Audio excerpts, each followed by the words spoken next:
திமுக தலைவர் முதல்வர் ஸ்டாலின் பிறந்த நாளை முன்னிட்டு திமுக விளையாட்டு மேம்பாட்டு அணி சார்பில் திமுக அணிகள் உட்பட 20 அணிகள் பங்கேற்கும் மாபெரும் கிரிக்கெட் போட்டி சென்னையில் இன்றும் நாளையும் நடைபெறுகிறது.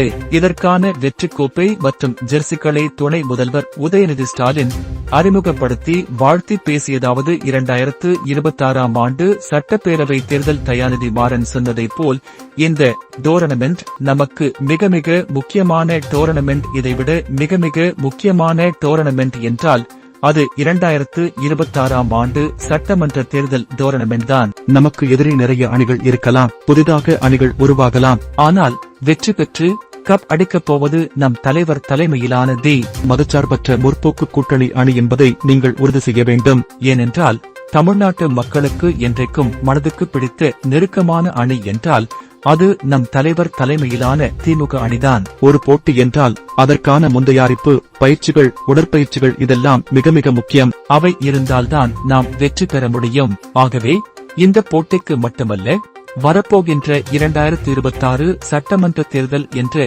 மிகப்பெரிய போட்டிக்கும் இப்போதிலிருந்தே அந்த பயிற்சிகளையும் வாமப்பையும் நாம் தொடங்கியாக வேண்டும். எப்படி இந்த போட்டியில் நீங்கள் அணியாக போட்டி போட்டு விளையாடுகிறீர்களோ அதே மாதிரி 2026ஆம் ஆண்டு சட்டமன்ற தேர்தலுக்கும் நாம் அணியாக உழைக்க வேண்டும், மக்களை சந்தித்தாக வேண்டும். 200க்கும் அதிகமான தொகுதிகள் நாம் வெற்றி பெற்றாக வேண்டும் என்று நம் தலைவர் சொல்லி இருக்கிறார். அதை நாம் செய்து காட்ட வேண்டும். இந்த போட்டியை சிறப்பாக நடத்தியது போல் 2026ஆம் ஆண்டு சட்டமன்ற தேர்தலிலும் நாம் வெற்றி பெற்றுக் கொடுப்பதுதான் நம் தலைவருக்கு நாம் கொடுக்கின்ற உண்மையான சிறந்த பிறந்த நாள் பரிசு என்று துணை முதல்வர் உதயநிதி ஸ்டாலின் பேசினார்.